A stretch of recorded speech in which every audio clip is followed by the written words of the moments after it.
एक नजर दिन भर की बड़ी खबरों पर डाल लेते हैं। 43 साल के आपराधिक सफर में अतीक को पहली बार मिली सजा। कहा रेल सुरक्षा बल ने पकड़ा ई टिकटों का अवैध कारोबार, लाखों के अवैध टिकट बरामद। कहा के डीएम के खिलाफ कोर्ट से वारंट हुआ जारी, एसपी को मिली पेश करने की जिम्मेदारी। अखिलेश ओवैसी पर मुकदमे को लेकर दायर याचिका पर होगी सुनवाई।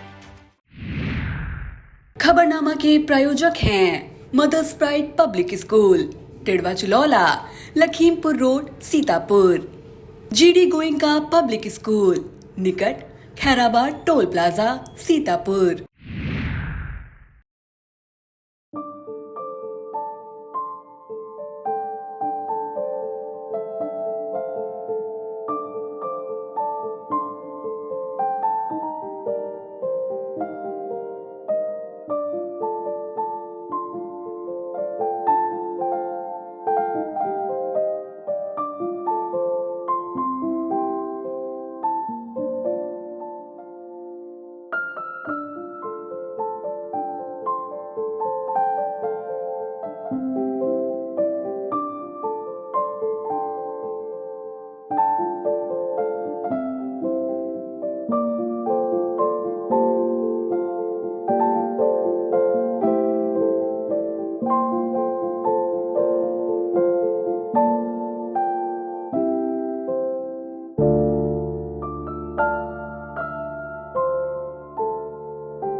नमस्कार, बहुत स्वागत है आपका। मैं बबीता सिंह और आप देख रहे हैं अपना पसंदीदा चैनल आई इंडिया। आई इंडिया के खास शो खबरनामे की शुरुआत हम दिन भर की बड़ी खबरों के साथ करते हैं। यूपी में नहीं थम रहा सारस प्रकरण, सपा मुखिया ने भाजपा पर फिर कसा तंज। अखिलेश ओवैसी के खिलाफ मुकदमा दर्ज कराने की मांग वाली याचिका पर 14 अप्रैल को होगी सुनवाई। पहले मुकदमे में सजा होते ही धड़ाम हुआ अतीक का आतंक। रेल सुरक्षा बल ने पकड़ा ई टिकटों का अवैध कारोबार। डीएम पर वारंट जारी, एसपी को मिली पेश करने की जिम्मेदारी। लखीमपुर के मितौली इलाके में बढ़ रहा कोरोना का ग्राफ, मचा हड़कंप। पिछड़ा वर्ग के अपमान को लेकर राहुल गांधी के विरोध में भाजपा के पिछड़ा वर्ग सांसदों ने दिया धरना। 29 मार्च को शहर कांग्रेस एक दिवसीय संकल्प सत्याग्रह का करेगी आयोजन। उत्तर प्रदेश में इस समय सारस को लेकर राजनीति, बयानबाजी को लेकर सपा भाजपा दोनों आमने सामने हैं। अमेठी वाले सारस को कानपुर चिड़ियाघर शिफ्ट किए जाने के बाद सपा मुखिया अखिलेश यादव सारस से मिलने पहुंचे। उनके साथ सारस की दोस्ती को लेकर चर्चित हुए आरिफ भी मौजूद रहे।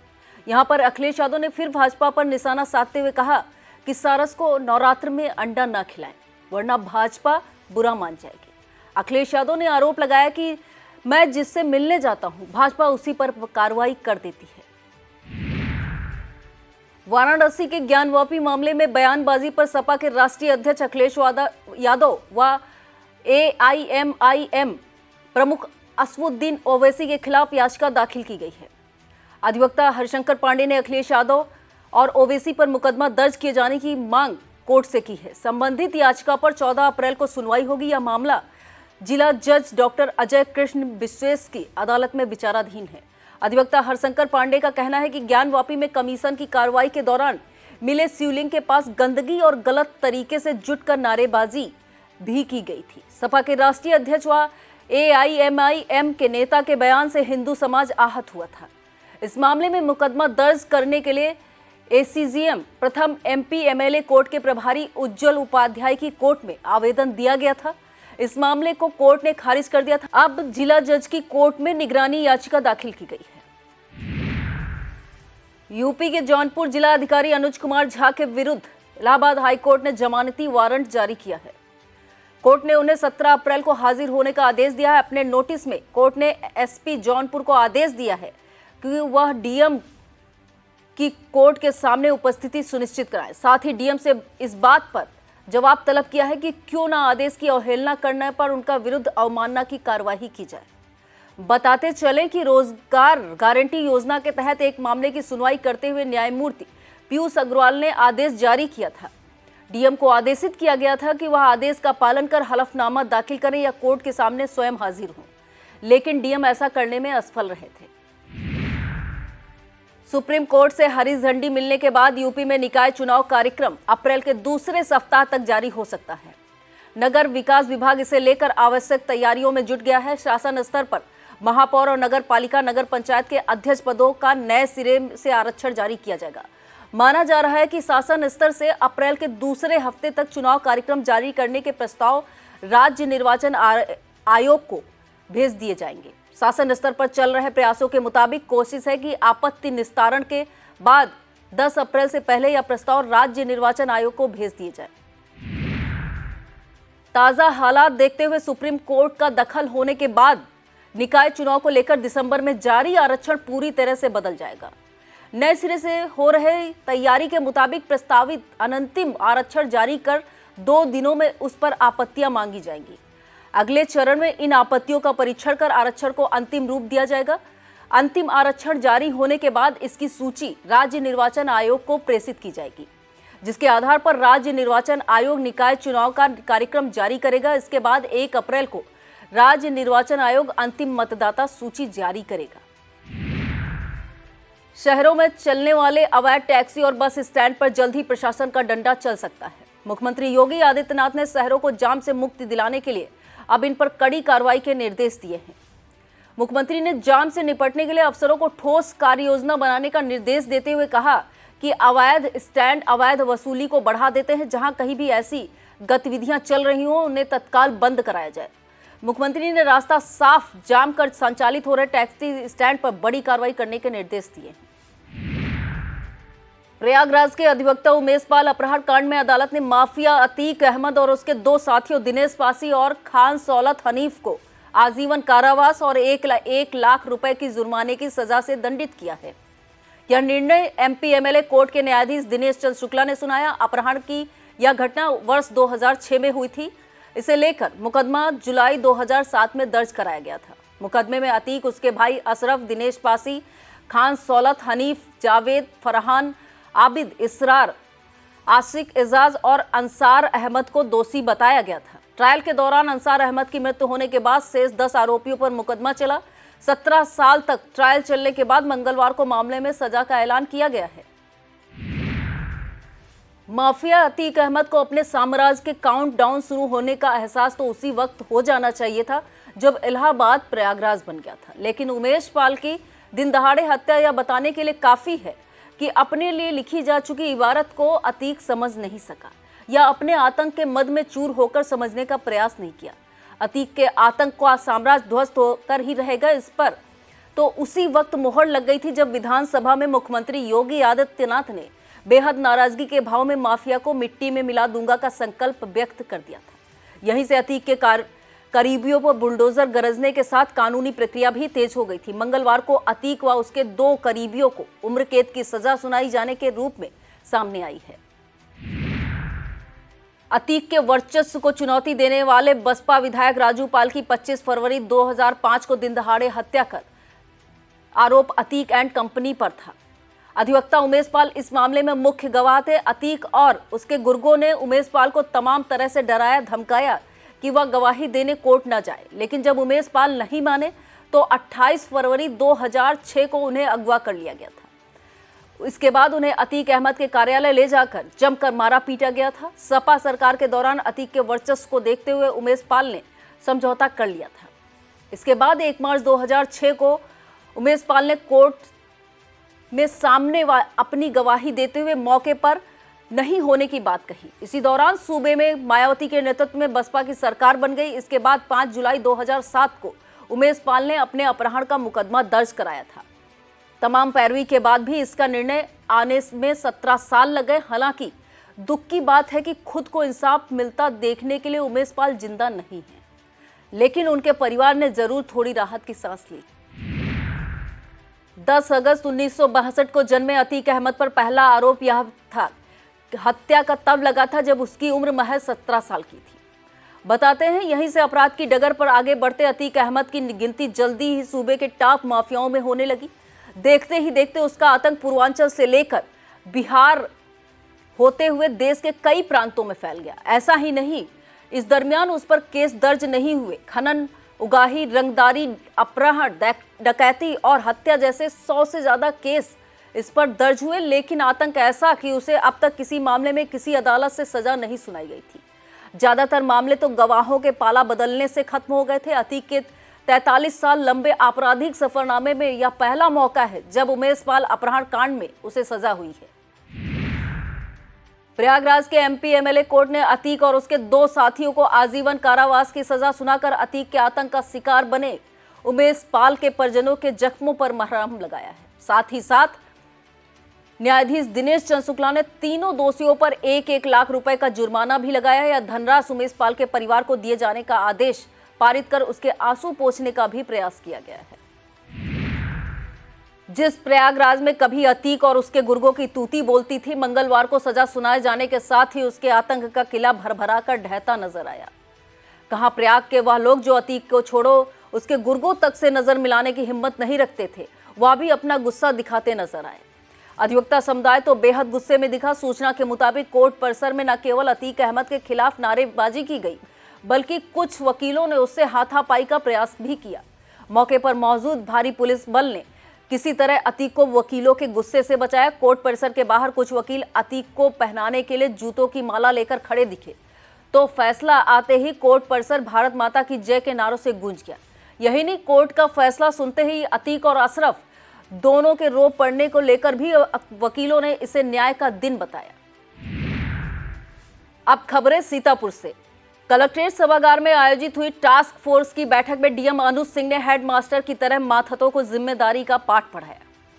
डीएम ने फैमिली आईडी के बाबत जानकारी लेते हुए नामांकन ज्यादा और निस्तारण शून्य होने पर जिला अर्थ एवं संख्या अधिकारी तिलक सिंह से नाखुशी जाहिर करते हुए कहा कि सभी एसडीएम और बीडीओ जल्द से जल्द फैमिली आईडी का कार्य करा लें, ताकि 7 दिन बाद सीएम स्वयं इसकी समीक्षा करेंगे।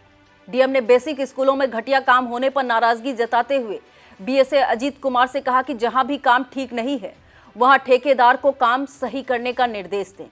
सुधार न होने पर संबंधित को ब्लैकलिस्ट कर उसका भुगतान रोक दिया जाए।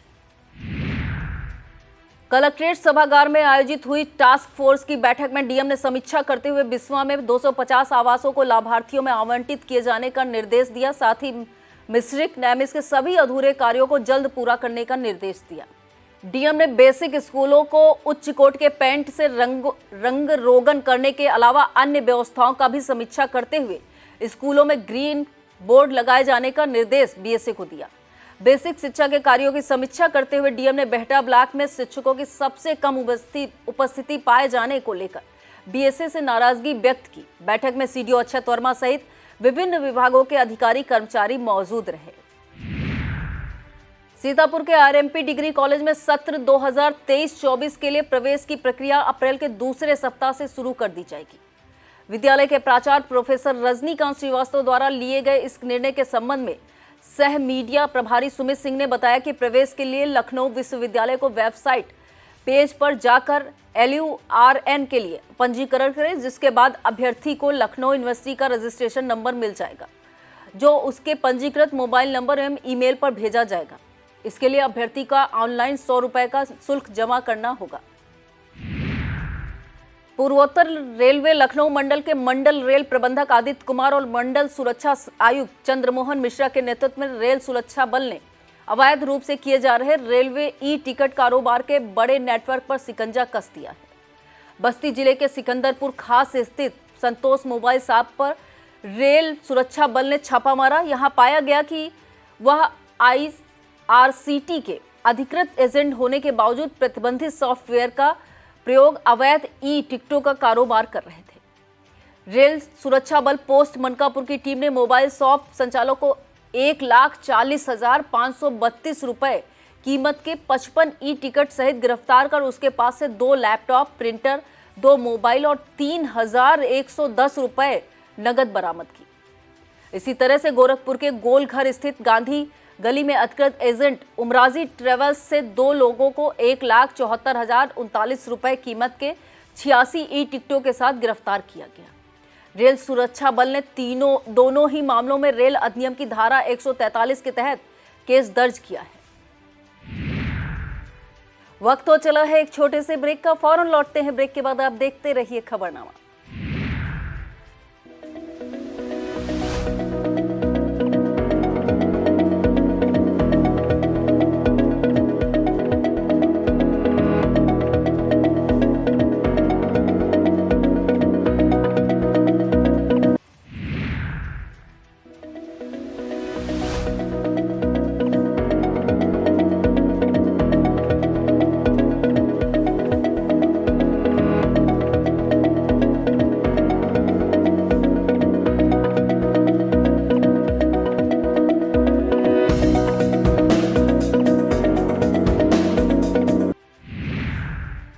केंद्रीय राज्य मंत्री और मोहनलालगंज सांसद कौशल किशोर ने नई दिल्ली में प्रधानमंत्री नरेंद्र मोदी से भेंट कर उनका मार्गदर्शन प्राप्त किया।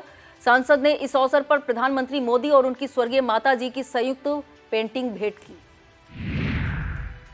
लहरपुर नगर के मुख्य द्वार से तहसील होकर केसरीगंज जाने वाले बाईपास मार्ग पर नगर पालिका प्रशासन द्वारा अवैध रूप से डंप किए जा रहे कूड़े के ढेर में अचानक आग लग जाने से जहां कूड़ा धू-धू होकर जलने लगा, वहीं से निकलने वाला जहरीला धुआं पास के बने मकानों व सड़क पर चलने वाले लोगों को दिक्कतों का सामना करना पड़ा। इसकी सूचना फायर स्टेशन जाकर विभाग के कर्मचारियों को दी गई। इसके पश्चात फायर विभाग के प्रभारी हंस कुमार सिंह व अनुज कुमार सिंह ने टीम को मौके पर पहुंचकर कड़ी मशक्कत के बाद आग पर काबू पाया। मोदी समाज को लेकर राहुल गांधी द्वारा की गई टिप्पणी से उठा सियासी भूचाल। राहुल गांधी को 2 साल की सजा और संसद सदस्यता चले जाने के बाद और भी मुखर होता नजर आ रहा है। कांग्रेस के नेता जहां इस मुद्दे को अडानी से जोड़कर प्रधानमंत्री मोदी और भाजपा को घेरने के लिए धरना देने से लेकर संसद में हंगामा काट रहे हैं, वहीं भाजपा ने राहुल गांधी की टिप्पणी को पिछड़े वर्ग के अपमान से जोड़कर अपने एजेंडे को धार देना शुरू कर दिया है। मंगलवार को इसे लेकर सीतापुर सांसद राजेश वर्मा सहित भाजपा के पिछड़ा वर्ग से जुड़े सांसदों ने संसद भवन परिसर स्थित गांधी प्रतिमा के सामने धरना दिया। लहरपुर के गोहितापुर मजरा पीरकपुर निवासी लल्लाराम पुत्र छत्रपाल ने कोतवाली में अपने बेटे की गुमशुदगी का मामला दर्ज कराया है। इस प्रार्थना पत्र के अनुसार उनके 18 वर्षीय पुत्र धर्मेंद्र कुमार की मानसिक स्थिति ठीक नहीं है। वह बीते 26 मार्च को सुबह 11 बजे से लापता है। दी गई सूचना के अनुसार गुमशुदा धर्मेंद्र सफेद शर्ट, हरे पैंट व पैरों में हवाई चप्पल पहने हुए। इस संबंध में अपराध निरीक्षक रविंद्र कुमार पांडे ने बताया कि गुमशुदगी की रिपोर्ट दर्ज कर धर्मेंद्र की तलाश शुरू कर दी गई है। अटरिया इलाके के धरावा साधन सहकारी समिति पर अध्यक्ष चंद्रप्रकाश सिंह के नेतृत्व में आयोजित किसान गोष्ठी में पहुंचे इफ्को मुख्य प्रबंधक डॉक्टर विनय मोहन ने मौजूद किसानों को खेती करने के विभिन्न उपाय बताए। इस दौरान भाजपा अटरिया मंडल अध्यक्ष कौशलेश भारती, इफ्को के प्रभात यादव, कुंवरपुर साधन सहकारी समिति के अध्यक्ष विनय त्रिपाठी, गिरजा शंकर वाजपेयी, श्यामजी गौड़, सतीश कुमार, रजनीश यादव, सुरेंद्र चंद मिश्र, रवि सिंह, पप्पू सिंह, उदयराज सिंह, सूर्यभक्त सिंह, अजय सिंह, शुभकरण, जगदम्बिका प्रसाद, अवस्थी, बसंत सिंह सहित इलाके के सैकड़ों किसान व प्रधान मौजूद रहे। इस दौरान धरावा साधन सहकारी समिति के अध्यक्ष और सदस्यों को भी सचिव नजर हुसैन की मौजूदगी में पदभार ग्रहण कराया गया। शहर कांग्रेस कमेटी द्वारा बुधवार को 1 दिवसीय संकल्प सत्याग्रह का आयोजन किया गया। शहर कांग्रेस अध्यक्ष संतोष भार्गव ने यह जानकारी देते हुए सभी कांग्रेस जनों से उक्त कार्यक्रम में शामिल होने की अपील की है। रेउसा ब्लॉक के अंतर्गत अजयपुर कोटे की दुकान का चुनाव 2 स्वयं सहायता समूहों से जुड़ी महिलाओं के बीच कड़ा मुकाबला हुआ। प्राप्त परिणाम के अनुसार मतदान में मां लक्ष्मी स्वयं सहायता समूह की रिंकी देवी को 422 और गौरी स्वयं सहायता समूह की सताना गुप्ता को 219 मत प्राप्त हुए। इस तरह से रिंकी देवी को विजयी घोषित किया गया। इस चुनाव के दौरान एडीओ विनोद यादव, पूर्ति निरीक्षक शैलेंद्र वर्मा सहित तंबौर और रेउसा थानों के पुलिस बल मौजूद रहे। गन्ना विकास परिषद कमलापुर द्वारा नेवादा के मां जय दुर्गा मंदिर पर किसान गोष्ठी का आयोजन अजय मिश्रा की अध्यक्षता में किया गया। गोष्ठी को एसडीआई भूपेश राय और गन्ना समिति सचिव मुनेन्द्र यादव ने किसानों को संबोधित किया। इस मौके पर जवाहरपुर चीनी मिल के वरिष्ठ गन्ना अधिकारी चंद्र प्रकाश मिश्रा, सुपरवाइजर मुरारी लाल, गन्ना पर्यवेक्षक राम प्रताप रावत, संजय सिंह, राम खिलावन, अर्चना प्रधान सहित तमाम किसान मजदूर मौजूद रहे। अब खबरें लखीमपुर से। लखीमपुर के यातायात प्रभारी चिरंजीव मोहन और नगर पालिका के ईओ संजय कुमार द्वारा शहर की यातायात व्यवस्था को सुचारू करने के लेकर वार्ता की गई। इस दौरान शहर में चल रहे ई रिक्शा के रूट निर्धारण, किराया निर्धारण व नंबरिंग करने तथा संकटा देवी चौराहे पर ट्रैफिक सिग्नल व फुटपाथ तैयार करने के संबंध में वार्ता की गई। वार्ता के अनुसार जल्द ही नगर पालिका द्वारा संकटा देवी पर ट्रैफिक सिग्नल लगाया जाएगा तथा एक कमेटी की गठित करते हुए जल्द ही ई रिक्शा चालकों का रूट निर्धारण कराया जाएगा। उनके नंबरिंग का कार्य भी शुरू किया जाएगा। ई रिक्शा के रूट व किराया निर्धारण हेतु ई रिक्शा चालकों को भी आमंत्रित किया जाएगा। मितौली क्षेत्र में कोरोना का प्रकोप लगातार जारी है। नानकपुर गांव की एक महिला के बाद उसके पति सहित 3 और पॉजिटिव केस मिले हैं। इससे इलाके में हड़कंप मचा हुआ। मितौली ग्राम पंचायत के मजरा नानकपुर की एक 27 वर्षीय महिला 23 मार्च को मितौली सीएससी पर दवा लेने आई थी। इसी दौरान उनकी आरटीपीसीआर जांच की गई। 25 मार्च को उनकी जांच रिपोर्ट आई। महिला कोरोना संक्रमित पाई गई। रिपोर्ट आने के बाद सीएससी से स्वास्थ्य विभाग की टीम उनके गांव पहुंची और 15 लोगों की जांच की गई। सोमवार देर रात आई रिपोर्ट में संक्रमित महिला के पति व पड़ोसी भी पॉजिटिव पाए गए हैं। मंगलवार को स्वास्थ्य विभाग की टीम फिर से गांव पहुंची और 35 लोगों की एंटीजन व आरटीपीसीआर जांच के लिए सैंपल लिए गए हैं। इसमें सभी की एंटीजन रिपोर्ट निगेटिव आई है। वहीं कस्तूरबा गांधी आवासीय बालिका विद्यालय की एक छात्रा रिपीट सैंपलिंग में फिर से पॉजिटिव पाई गई है। यह वही छात्रा है जिस स्कूल में सबसे पहले संक्रमित हुई थी। लखीमपुर के doctor Shroff charity eye hospital and standard chartered bank द्वारा संयुक्त रूप से सुंदरवल में नेत्र जांच शुरू किया गया। इसका शुभारंभ एसीएमओ डॉक्टर अनिल गुप्ता ने किया। इस कार्यक्रम में नेत्र स्वास्थ्य के क्षेत्र में कार्य करने वाले आशा, आंगनबाड़ी, स्वयं सहायता समूह की महिलाएं उपस्थित रहीं। अपने संबोधन में डॉक्टर अनिल गुप्ता ने doctor Shroff charity eye hospital द्वारा किए जा रहे अंधता निवारण के कार्यों की सराहना की। संस्था के प्रबंधक अनुराग मिश्रा ने बताया कि यह नेत्र जांच केंद्र समुदाय में नेत्र स्वास्थ्य की सभी सुविधाएं प्रदान करेगा। मोहम्मद जावेद ने नेत्र जांच पर लोगों को सलाह प्रदान की। सुंदरवल प्रधान गुफरान खान ने क्षेत्र में नेत्र जांच केंद्र खुलने पर हर्ष व्यक्त किया है। कार्यक्रम में बालकराम, सुरेश जायसवाल, सरवर खान, आलमदार खान, मोहम्मद शेर खान, हिना शाह, सिराज खान, फील्ड कोऑर्डिनेटर समीर अली, दिलीप कुमार वर्मा, विद्युत वर्मा, सेफिया, अमित कुमार राठौर उपस्थित रहे। ब्लॉक स्तरीय सांसद खेल स्पर्धा का आयोजन जैती फिरोजपुर के खेल मैदान पर आयोजित हुआ। इसका उद्घाटन ब्लॉक प्रमुख महेंद्र वाजपेयी व विशिष्ट अतिथि जिला महामंत्री भाजपा ज्योतिर्मय बरतरिया ने किया। इसमें ब्लॉक क्षेत्र के तमाम गांव के ग्रामीण खिलाड़ियों ने भाग लिया। मुख्य अतिथि और विशिष्ट अतिथियों ने खिलाड़ियों व ग्रामीणों को संबोधित किया। इस दौरान रेफरी की भूमिका का निर्वहन खेल अनुदेशक राजकुमार, राजीव तिवारी, नशरफ महावीर, सचिंद्र दीक्षित ने किया। कार्यक्रम के आयोजन में वीडियो धर्मेश चंद्र पांडे, बीईओ युवा कल्याण सुधीर कुमार की प्रमुख भूमिका रही। कार्यक्रम का संचालन सचिंद्र दीक्षित ने किया। इस मौके पर बीईओ अजय विक्रम सिंह, पूर्व ब्लॉक प्रमुख आशीष रस्तोगी, राजेश वर्मा, प्रधान कमलेश वर्मा, प्रधान विमला सिंह आदि मौजूद रहे। मंगलवार को दिव्यांगजन सशक्तिकरण विभाग के तत्वाधान में लखीमपुर खीरी के जीआईसी ग्राउंड पर जिले के 48 दिव्यांगजनों को विधायक सदर योगेश वर्मा, सांसद प्रतिनिधि अरविंद सिंह, संजय व डीएम महेंद्र सिंह ने मोटराइज्ड ट्राईसाइकिल की सौगात दी। इस दौरान उन्होंने प्रत्येक दिव्यांगजन को ट्राईसाइकिल के साथ साथ एक हेलमेट और लंच बॉक्स भी प्रदान किया। इस आयोजन को सदर विधायक योगेश वर्मा, डीएम महेंद्र बहादुर सिंह ने संबोधित करते हुए दिव्यांगजनों का उत्साहवर्धन किया। जिला दिव्यांगजन सशक्तिकरण अधिकारी वीरपाल ने अतिथियों का स्वागत किया।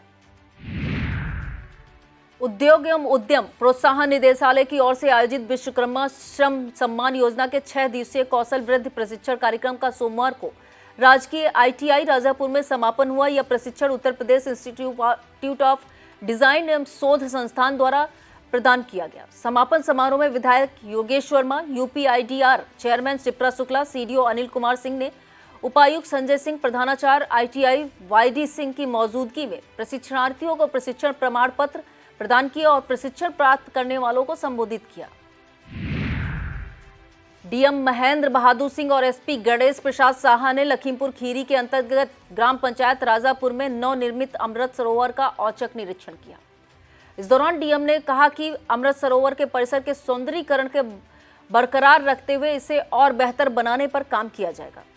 डीएम ने आम जन से अपील की कि वह अमृत सरोवर राजापुर को एक बार अवश्य भ्रमण करें, जहां आम जन के लिए वॉक के लिए पथवे, बैठने के लिए बेंच आदि की सुविधाएं उपलब्ध हैं। भाजपा नेता और मिश्रिक ब्लॉक प्रमुख रामकिंकर पांडे की 83 वर्षीय माता का अचानक निधन होने से इलाके में शोक की लहर दौड़ गई। वहीं पिछले 15 दिनों से फेफड़ों में संक्रमण से परेशान होकर लखनऊ के मेदांता हॉस्पिटल में भर्ती थी, जहां पर उन्होंने अंतिम सांसें ली। जानकारी के अनुसार उनका अंतिम संस्कार 29 मार्च को ब्यास गद्दी नैमिषारण्य स्थित घाट पर किया जाएगा। इस दुखद समाचार को लेकर प्रधान संघ अध्यक्ष मिश्रिक पवन मिश्रा पतौंजा, भाजपा मंडल अध्यक्ष भास्कर मिश्रा, सतीश शास्त्री, प्रधान नैमिष गुप्ता, राजन मिश्रा आदि ने शोक व्यक्त किया है। यह था आज का खबरनामा। आप देखते रहिए आई इंडिया। मुझे दीजिए इजाजत। नमस्कार। खबरनामा के प्रायोजक थे mother's pride public school, Tidwa Chilaula, Lakhimpur road, Sitapur. GD Goenka public school, निकट खैराबाद, टोल प्लाजा, सीतापुर।